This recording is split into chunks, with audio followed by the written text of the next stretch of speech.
actually try and summarize what has happened in the last 2 days here.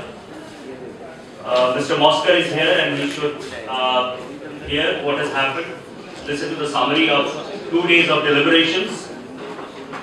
And also what we have done is, me and my colleagues for the last 2 days, they have been interviewing you all. आप लोगों का interview ले रहे थे, आप लोगों से recommendation भी मांग रहे थे कि आप क्या चेंज चाहते हैं, what is the agenda for change. So we have also compiled that, and based on last 2 days deliberation as well as inputs that you have given us, I have made a summary and I'm just going to summarize this meeting. What we have also done, and I must tell you right now that whatever feedback that you have given, we will put it on our website. We will unveil a website today by the end of the meeting on green clearance, but all your feedback will be on our website, including video clippings and presentations.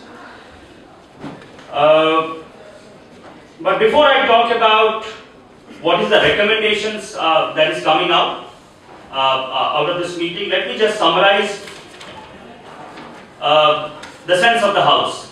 That's what I'll say. I think there is a general sense that EIA notification 2006 is not working. That has come out time and time again.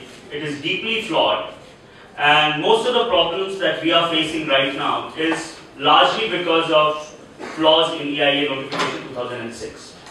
So that's something that either we strengthen EIA notification 2006 or we revoke it or change it. But the danger of, and we have experience of that, whenever we ask government to change something, instead of strengthening it, dilution happens. So I personally feel that we should be strengthening the notification rather than asking for the change, because we don't know what will happen in the end. So the sense that EIA notification 2006 is deeply flawed has clearly come out of these 2 days, the deliberation we have had for the last 2 days.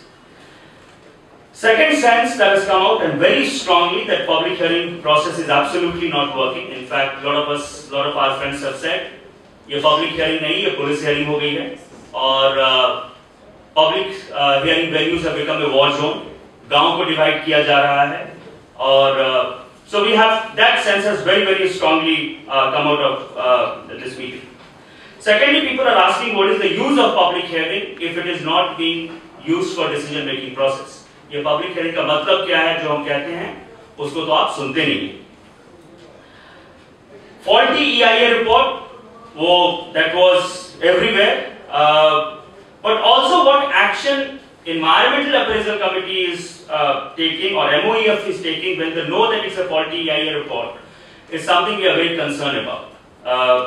For example, one of the EAC members today actually astounded us all by saying that EAC is not in the business of rejecting project. ये कहना कि EAC project नहीं reject कर सकती है, हम अच्छे EIA बनाने के लिए capacity build करना चाहते हैं. This is a very complete opposite reading of the law than what we see. Our reading of the law is either you approve or you reject the project. EAC member was also there, and they said that they have a lot of limitations, but that has come out quite clearly. Consultant के against काफी resentment थी. अगर कुछ यहाँ पे होते तो उनकी पिटाई भी हो जाती. So resentment against EIA consultant was very, very apparent and palpable in the House, and people want some kind of system in place which will punish them, and I'll come back to that later on. Too many projects are coming in a given area, and the sense that we got from every state was that individual EIA is not working, and therefore we need to do something about looking at cumulative impact, and that again I'll come back to. Independent EIA report and conflict of interest in commissioning of the EIA obviously was the issue. Non-transparency in the operation of Environmental Appraisal Committee has come out quite clearly. They meet project proponents, they meet EIA consultants, but they don't want to meet us. So that's something that has very clearly come out. And another issue is which actually were not discussed, but some of the EAC members have told us that note of dissent of EAC is not allowed to come in the meeting. So अगर कोई EAC member किसी project से agree नहीं करते हैं, तो उनका dissent note minutes में लाया नहीं जाता है. That's something that ministry will have to look at. Post clearance monitoring obviously is not happening, and we all are very concerned about it. We are also concerned about post facto environment clearance without any retribution or penalty. So पहले project बना लीजिए, उसके बाद clearance दीजिए. We are very concerned about it. We are also concerned about EAC decision कि आप पहले project clear कीजिए, फिर बाद में study कीजिए. So post clearance environment study to assess impact. First you clear the project and then you assess the project is another issue that has very clearly come up. So these were the broad issues. There are many more issues, but these were the broad issues that came out in the last 2 days. In forest clearance, very clear, there is no assessment process. कम से कम environment clearance में एक environment assessment report बनती है, forest clearance में वो भी नहीं बनती. कौन क्या डेटा डालता है उसका कोई चेक नहीं है. There is no veracity of data, there is no independent assurance of data in forest clearance process. कोई public hearing नहीं है forest clearance process में, और कुछ भी public domain में नहीं है. So even if environmental impact assessment and environmental clearance is deeply flawed, it at least has processes in place which can be strengthened. Forest clearance process में तो वो process नहीं है. So that was about forest clearance process. Let me just quickly go to the recommendations. And what I have done is, there were a number of recommendations. I have just taken out the common ones and the most important ones. And other recommendations will be put on our website. And Sunita will discuss how we should collectively take this forward. First is that the public hearing and its report must become a decision-making tool. Essentially, let the people decide whether they want project or not. If majority of people are saying that project shouldn't come, then it shouldn't come. So that's the first recommendation, and in that, the process of public hearing, the report of public hearing, the video recording of public hearing must be put in the public domain. And therefore there is a lot to do. We can do a lot of things for making public hearing a truly democratic process. That's the first recommendation. The second recommendation is that we should develop a mechanism, and we should discuss it in civil society how we should do it, but we should develop a mechanism to prepare independent EIA report. वो किस तरह से करेंगे? सरकार करेगी या कोई एक independent committee करेगी? Something that we all need to discuss it. But the sense very clearly, and the recommendation that has come out quite clearly, is that there should be a mechanism for preparing independent EIA report. Also about, if EIA consultant is found to be doing fraudulent EIA report, then there must be exemplary punishment. We are not sure de-accreditation of EIA consultant is good enough. So there must be exemplary punishment because they are playing with lives and livelihood of people. So there must be exemplary punishment if they are found to be doing fraudulent EIA report. EAC must be reformed. They must get regional experts into environmental appraisal committee. We must redefine who is the expert. There is no civil society. We have industry representative in environmental appraisal committee, but hardly any civil society representative in environmental appraisal committee. The processes of environmental appraisal committee must become transparent and participatory. They must invite affected communities to come and present their case as they invite project proponent and EIA consultants. And there should be an accountability of environmental appraisal committee. आप आज एक project clear कर रहे हैं, कल supreme court उसको मना कर रहा है, फिर भी आप उस पोजीशन पे बैठे हुए हैं. There should be an accountability of the members of environmental appraisal committee, collectively or individually. When they clear a project, there must be accountability. Cumulative impact assessment must become an integral, in fact, the basis of environmental clearance process. Now the time has come, and we all feel that individual EIA report is not giving the true picture. and therefore cumulative impact assessment must become the basis of environmental clearance process, and therefore cumulative impact assessment must be given a legal basis. So if cumulative impact assessment says that only 5 dams can be built, then it shouldn't be overturned, as was done with Teesta cumulative impact assessment report. Advanced cumulative impact assessment. Advanced cumulative impact assessment. Post-project monitoring, we all feel that the involvement of local community is the only way to ensure proper post-project monitoring. State Pollution Control Board, Regional Office of MoEF or Zonal Office of Central Pollution Control Board or Ministry of Environment and Forest cannot do that job. There are too many projects and too few people to do post-project monitoring, and therefore we have a model of Sardar Sarovar Dam where local community is part of post-project monitoring. It's an empowered committee, and therefore we must come out with a policy and a mechanism in which post-project monitoring can be done with the involvement of affected community and experts. These were the broad 6 recommendations that we could call out on environmental clearance. On forest clearance, everything has to change. Forest clearance cannot remain the sole domain of forest department.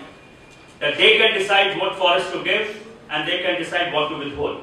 There is nothing, no role of affected community, civil society or experts, if I say so, in how forest clearance is granted. So forest clearance must be reformed from top to bottom. And one of the most important points is that when forest clearance is given, and this recommendation has come out quite clearly, there must be a due diligence certificate attached to it about Forest Rights Act. We cannot compartmentalize both of them. So forest clearance, there must be an impact assessment report. We should discuss it. What should be the impact assessment report? It should also consider impact on local community. Right now it is only about trees and wildlife, must be expanded. And water. All these reports must be put in public domain. There should be a public hearing, like in environmental impact assessment. And as I said, we must also look at Forest Advisory Committee, what should be and how it should be reformed, enlarged or modified. And lastly, a clearance certificate along with forest clearance certificate on Forest Rights Act. Thank you very much. When we intervene, we speak very softly and at length. And of course, the negotiators are very sharp people, they understand what they mean. What Sunita ji was telling me after that QCA session, that some of the things which I said, the analogies which I made perhaps were not apt or something. So I'll be very blunt. You know, the role of people like me, who is a civil servant, and people like you, who are civil society, there is a fundamental difference. And now that, after 30th April, I was thinking, should I go and purchase a jhula or not? I was thinking, the difference is this. Government is governing, government is balancing, because you are a very important stakeholder, and how important you are will also depend on how well you make your case. But then there are other stakeholders also. So government is a game of checks and balances. Governance is a game of balancing. On the other hand, for civil society, you require clarity of concept, clarity of thought, and then steadfastness to agitate, or agitation, I don't mean agitation in Narain, but steadfastness to push for what you want. So there is a difference, and maybe in the morning I couldn't tell you that. So when, like you say, consultant accreditation, in the government we have to balance number of factors. But you as a civil society, knowing what is it you want, should put it forward. But my only request here is that with the clarity of thought, with clarity of action, you should have always a plan B. In negotiation, we have plan A that India doesn't want this or India wants this. But we have a plan B also, that since India is not the only country, we are not the most powerful country. There are 200 countries there. So then, what is our plan B? Suppose plan A doesn't work.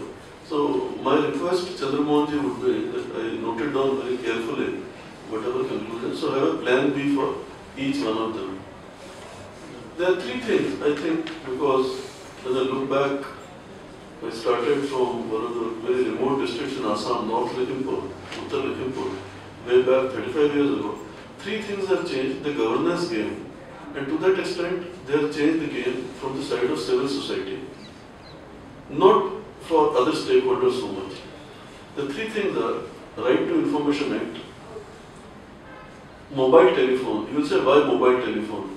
Because almost, except for the cheapest mobile telephone, all the mobile telephone has cameras where you can capture images. And third thing is IT through email. You will be surprised that some of these cases which make lots of waves and we get into lots of criticism with, as Mr. Goba was saying, with infrastructure ministries and so on and so forth, emanated from an email from somebody, it doesn't matter who, connected with lots of photographs. See, you can give a word description, this happened, that happened, brutal, torture, this, that, something else. But as they say, the Life magazine used to say, one photograph is worth 1,000 words. These three things have been game changers. And perhaps maybe when we are not there, government servants are not there, you should think about it, or even each one of you. I mean, like it's a gathering of NGOs, so each one of you, when you sit, how these three new, you can call it weapons, you can call it enablement, I'll call it enablements, how they can be married together and used for the purposes, laudable purposes which you all intend. Couple of, I just thought I'll give food for thought. When you go back home, you can think about it. Incremental versus quantum jumps. The governance, to my mind, is mostly incremental, unless you're going through a patch of revolution or something. In a complex, diverse, large country like India, incremental changes are slow and people are disappointed, things are not happening fast enough. But incremental changes, to my mind, are perhaps the optimal solution. But provided you know where ultimately it's leading, that's one food for thought. Second is you want rule-based or arbitrary, because rule-based, I keep on telling people who come to my room because I keep the curtains open, that two things, sunlight is the best disinfectant, knowledge is the best check on bad things to happen. But on the other hand, if you are rule-based, it takes away not only the arbitrariness can be in your favor also. You say close down that project, shoot that consultant or put him in jail or something. But the point is that they want it to be done arbitrarily or rule-based, because in government there are opportunities to take arbitrary actions also. I personally would think that a rule-based process may be slower, but it would be surer.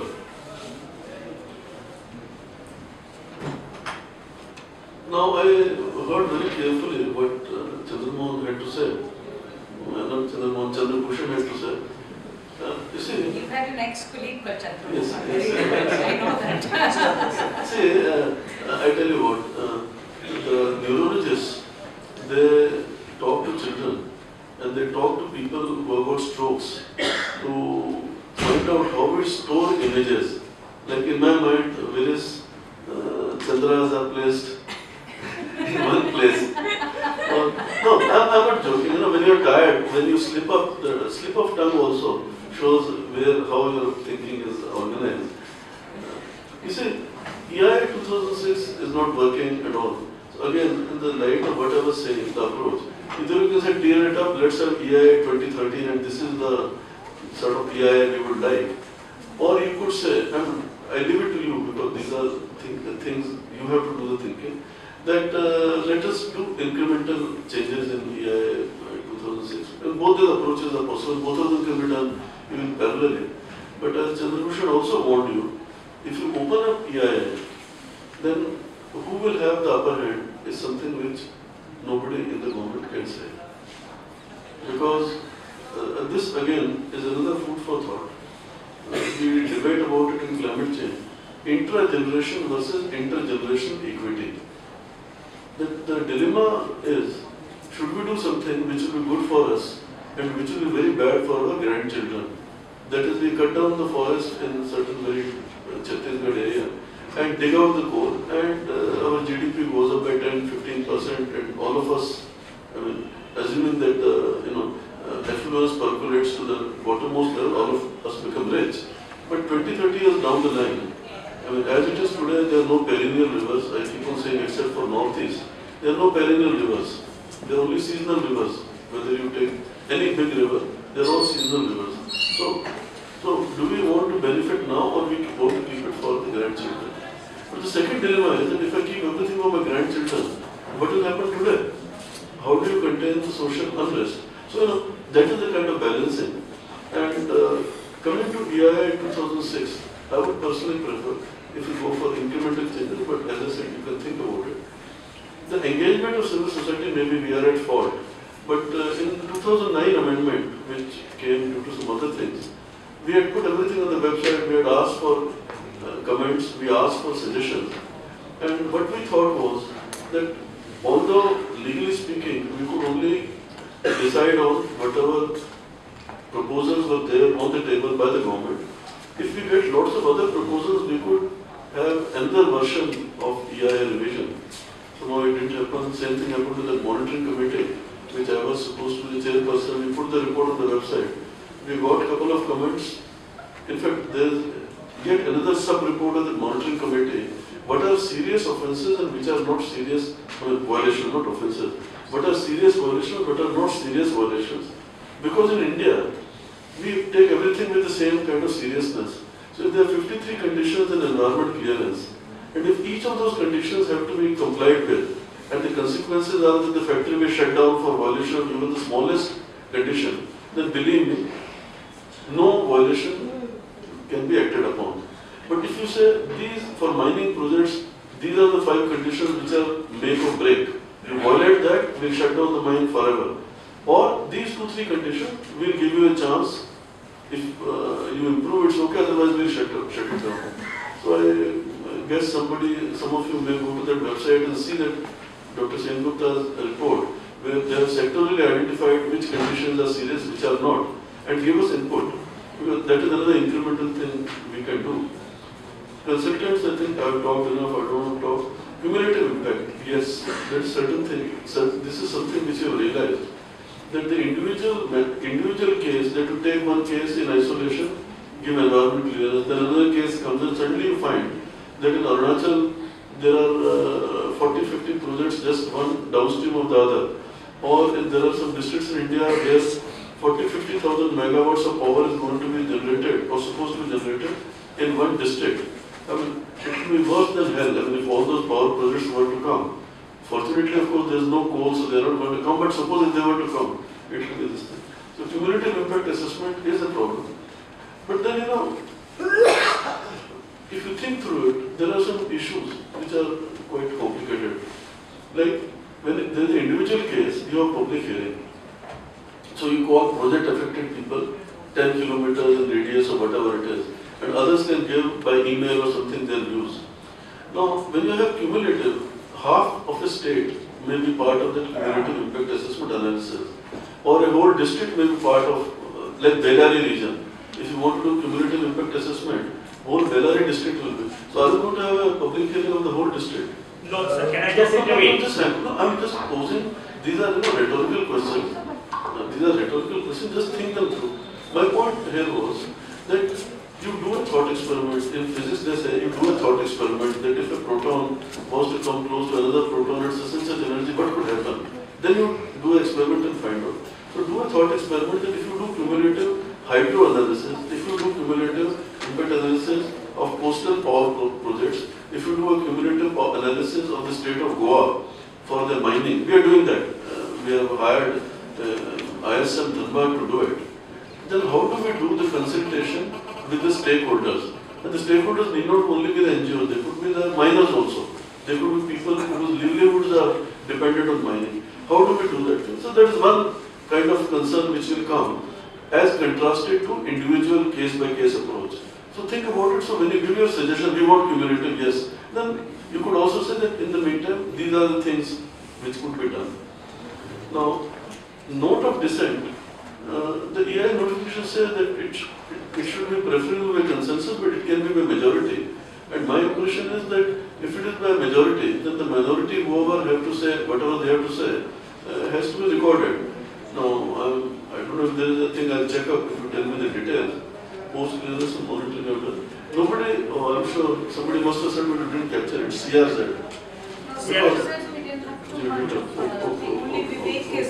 Okay, see, actually there are four things actually, you know. Forest clearance, environment clearance, CRZ, and wildlife clearance.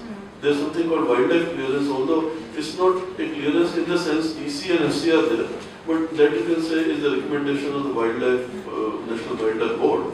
And these three things, believe me, in some cases, in many intricate and complex cases, overlap.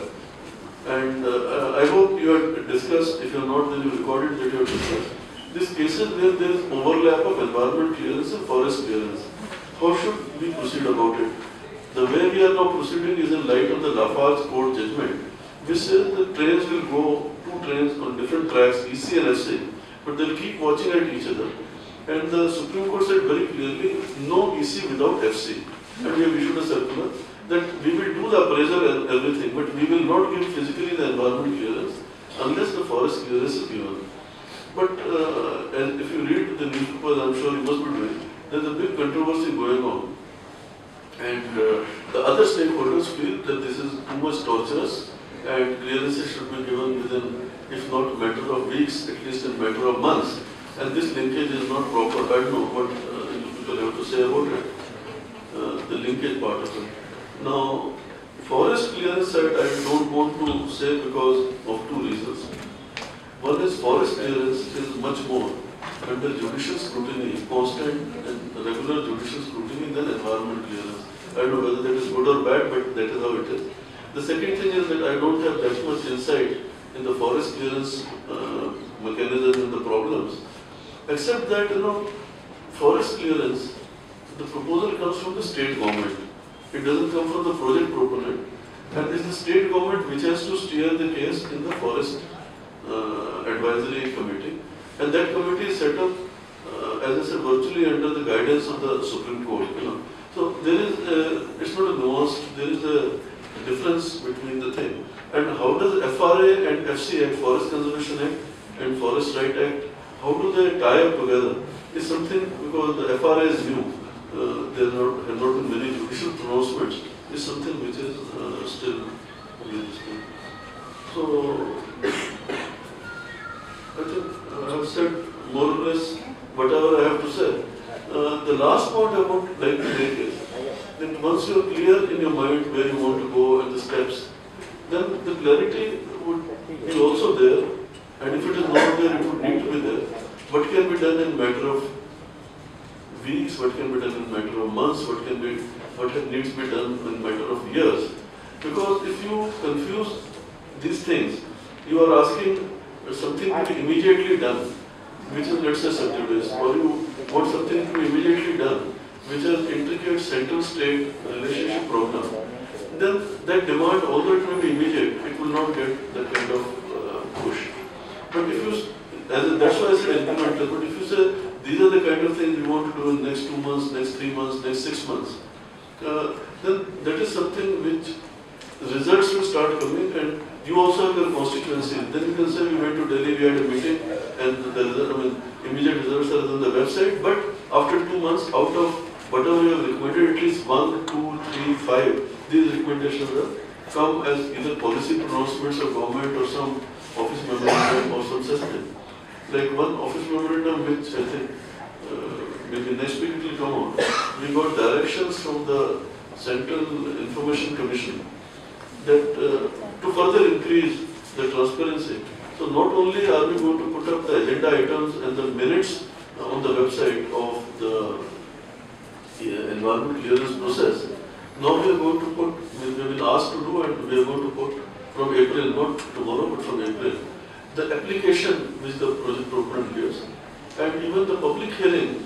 Now, of course, at least we take the decision and direct the state pollution control board that the public hearing proceeding should, the soft copy of it should be put, whether they do YouTube or whatever technical format, I am not competent to say, but we are directing them to put it on the website.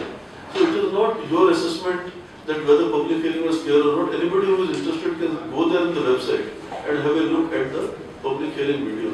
So that will be something which, I mean, as I said, we were impaired by the Central Information Commission, but we are doing it.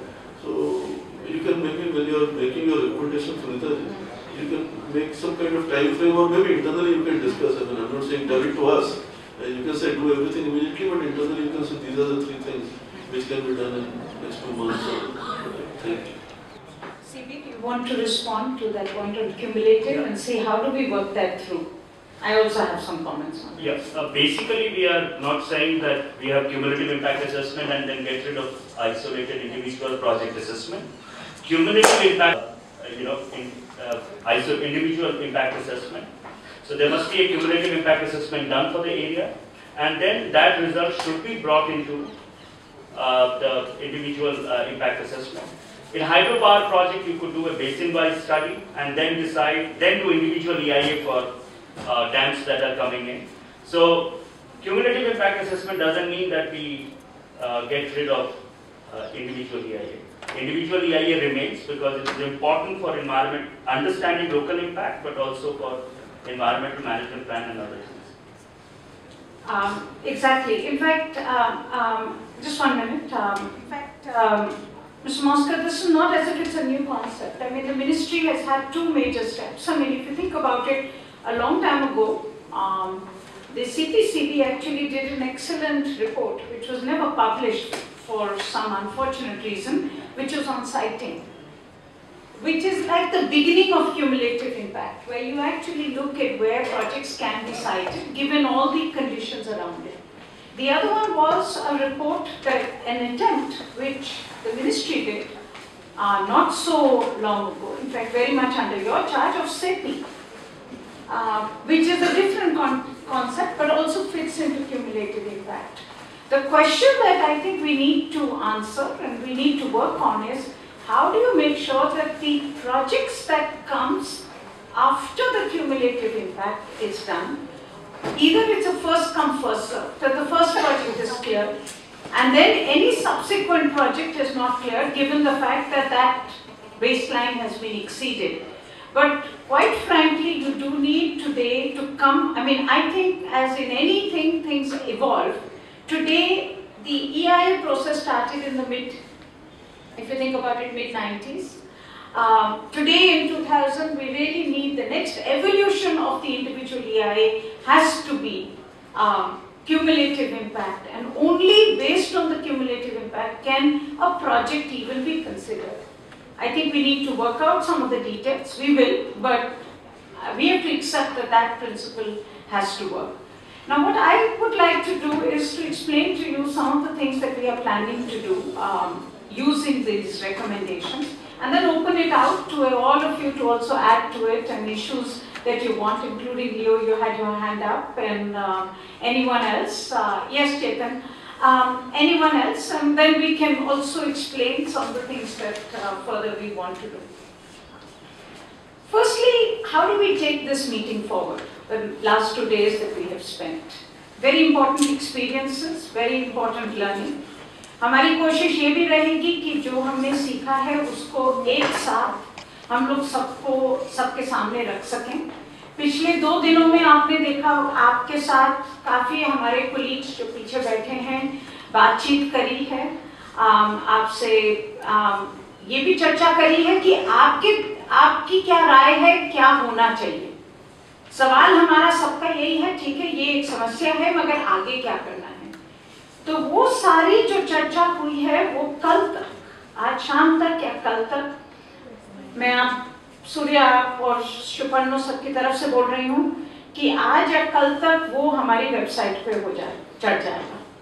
तो video tapes और जो सारे profiles हैं और जो recommendations हैं कि क्या करना चाहिए हर जगह से, कोशिश हमारी ये भी रहेगी, क्योंकि हम काफ़ी मीडिया चाहती भी है ऐसा इंफॉर्मेशन, क्योंकि ये स्थानीय समस्याएं भी हैं, तो कोशिश ये भी रहेगी कि उस वेबसाइट का लिंक हम लोग अलग अलग जगह भेज सकें, जिससे लोग समझ सकें कि ये आप आए थे, ये समस्या निकल के आए, ये एक बहुत बड़ी चर्चा हुई है, उसमें से आपकी क्या राय है? तो एक तो ये पहला स्टेप है, छोटा कदम है, मगर ये पहला कदम ये आज और कल के बीच में हो जाए।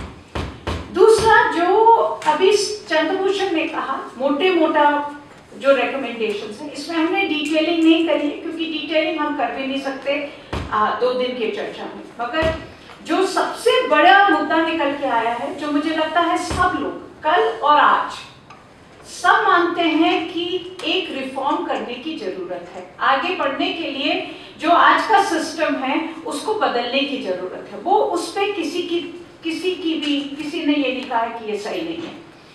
तो जो चंद्रभूषण ने 5-6 चीजें जो कही हैं, उसको लेके हम एक नोट बनाएंगे। आज हमारी वेबसाइट पे आज या कल सुगम चढ़ जाएगा।